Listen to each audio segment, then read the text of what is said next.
Hey guys, Michelle Martin with Ag on Wheels, and today we find ourselves in Cape Crunkaway. Did I say that right? Yes. What a strange name, but an awesome place. And I'm here with Jacob and Brooke Belichick, and they're gonna tell us all about their role in agriculture. And we're starting off in a rice field, right? That's correct. All right, you think you can handle showing me around? Sure, let's get you a shovel. All right, let's go, I'm ready to work.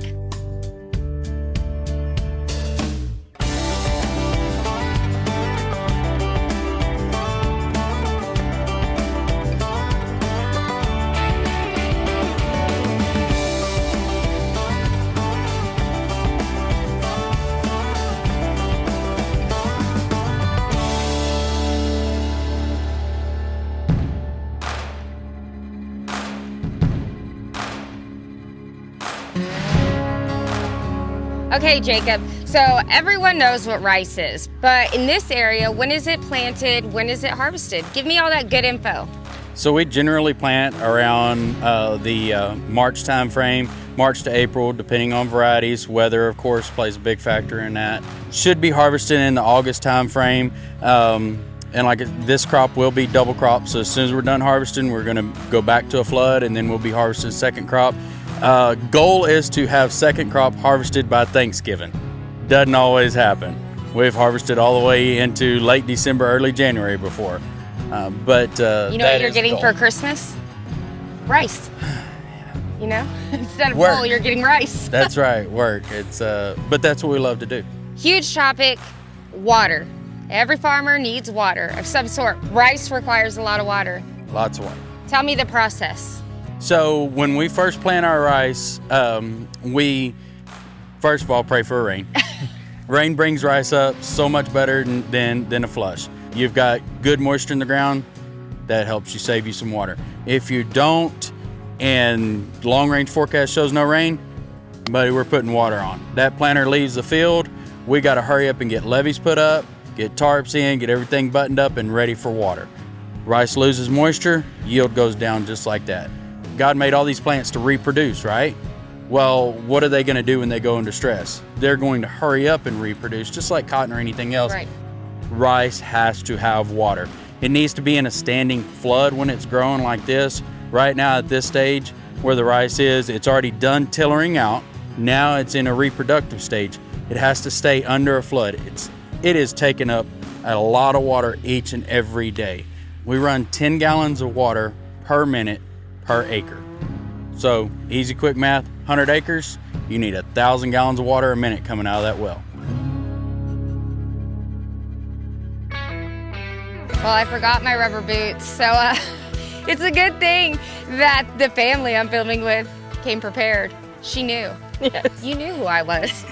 You knew. Don't fall. See, and she helps me stand up. Don't take a look at my mismatching socks. I don't want you to fall. Oh yeah. So how far out do you want to go? Oh! Well, why don't we tell the world at home, why do you never walk into a rice field without a shovel? I have a very strict policy for our farm to never walk in there without a shovel because of snakes. When I started farming rice, I was deathly scared of snakes. Been that way my whole life. You have to get used to them. You become numb almost to the fact, and you see the snake and you just kind of move it away. And yeah, there's some of them. I mean, if they're going to come for you, yeah, that shovel stays good and sharp for a reason. But Nice and sharp. yeah, you can see the edge on them. Yes, you can. All right, Jacob, so you say you walk your fields every day. I waddle through them. What are you looking for? We're looking for water level in the field. That's the key. We'll look for other things. We'll notice some of the pests flying and things of that nature. But what we're concerned with walking these fields is the water level. What we have here is we've got a break in the levee. This is the top side, and we're flowing water downhill. Okay. So you see that little bit of water flowing over it, that's going to keep back enough water in here as well as put in water to the next one. And when you walk this levee and all of a sudden you see there's no water in this side, a lot of times if the water gets built up too high, it'll wash that levee out. And so we call it a blowout. And you've got to shovel that blowout, so you're shoveling sand. Multi-purpose tool right here. It ain't here. just for snakes. We shovel every day. We buy a lot of shovel handles every year. Watch a snake pop out at me. It's anywhere you can go from right there. You're not gonna hurt anything.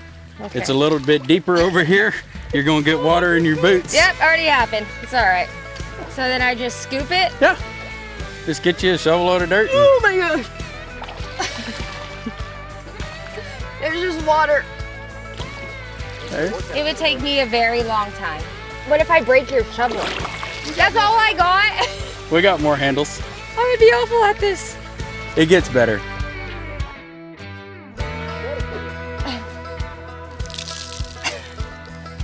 I'd never make it as a rice farmer. Props to y'all.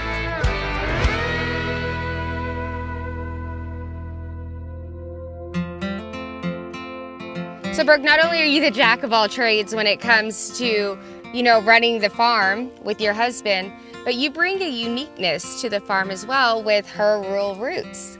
What is that? I have met a couple of fantastic women through TikTok, and we decided to come together as a group of women to support other women in agriculture because, yes, there's a lot of things women can't do that men do, but the women, on the other hand, are wives, moms, tractor drivers, mill bringers. You name it, we do it, and we want to bring more awareness to agriculture for women, children, girls, gals, and we come up with Her Rural Roots.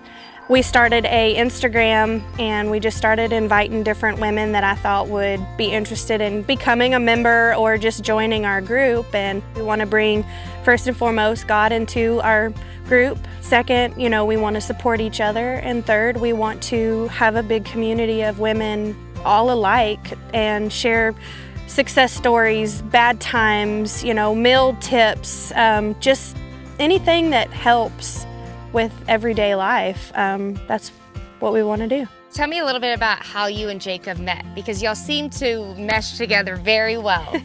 Well, we've known each other for a very long time. I just remember him coming into my parents' boat shop with his dad, and he can still remember what I was doing when he first saw me, and unfortunately I was mopping.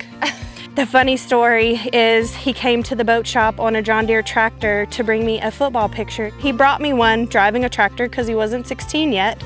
I called him up that afternoon and I broke up with him. And I said, call me when you turn 16 and get your driver's license because I don't want to drive in a tractor to the movies. And now you're helping him drive the tractor in the fields. Yes, how the world turns. It all comes full circle. He says I'm his biggest supporter, but I feel like he is my biggest supporter, and I couldn't do this without him as well as he probably couldn't do it without me. So we are a great team, and I love him so much.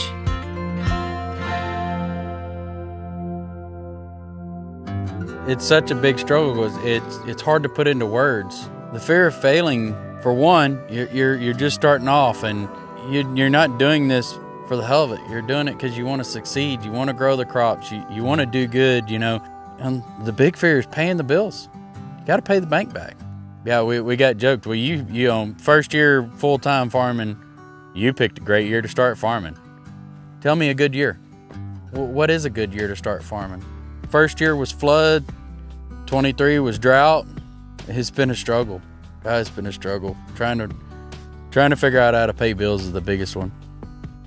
Well, there was many times I just said, I don't think we should do this anymore. I don't understand why we're going through this.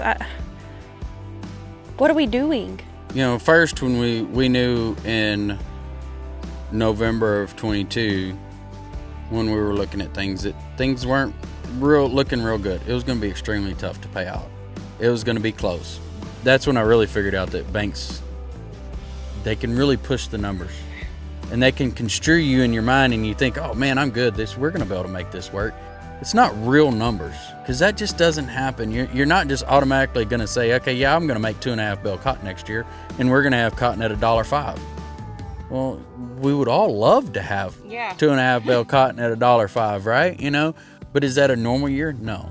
I was scared. I was worried. The word bankruptcy is a very scary word. A lot of people, when they hear that word, they think the negative. In our case, it's not negative. We've been able to restructure. I was very worried for a while for him. Seeing him struggle the way he was struggling, I was so worried. I know he loves us. I know he loves his family, but I still had that gut feeling that, what if he did? You know, what if it was too much? What was I gonna do? I can't do this on my own. But I think God helped him. He carries his Bible everywhere he goes. He reads the Bible religiously. We've been through a year of bankruptcy, and I feel like we have learned a lot, grown a lot religiously, as a family, as a partnership, and we have beautiful crops. Praise the Lord. To sit on a toilet in the bathroom, bawling your eyes out to your wife because you feel like you've put your family in this spot, and it's your fault. You know, I should have never done this, and you know, this is all my fault. It's all my fault, and if I was to say that suicide never crossed my mind, I'd be a liar.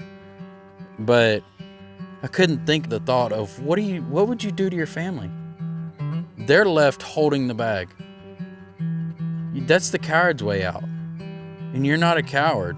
I remember driving in the truck, and you have that thought, and I remember hollering, "Devil, get out of my mind," because it's the devil saying, you know, it'd be easier this way.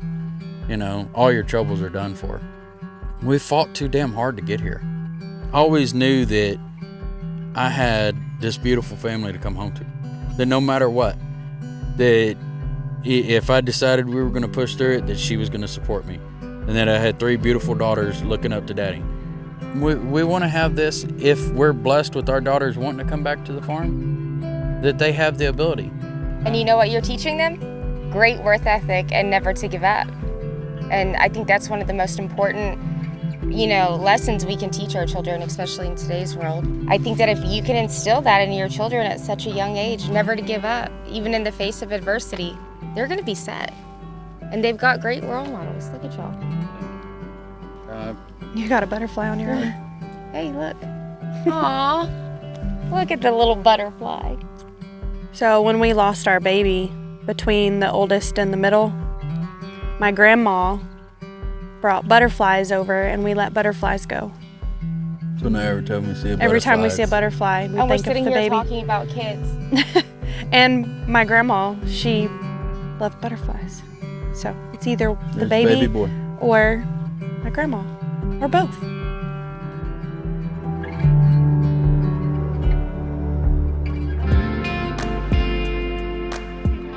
Well, that's all we have this time for Ag on Wheels, but we're coming back. But in the meantime, I'm gonna let this beautiful couple do what they do best, and that's farm. We'll see you guys. See you at harvest. See y'all at harvest. God bless.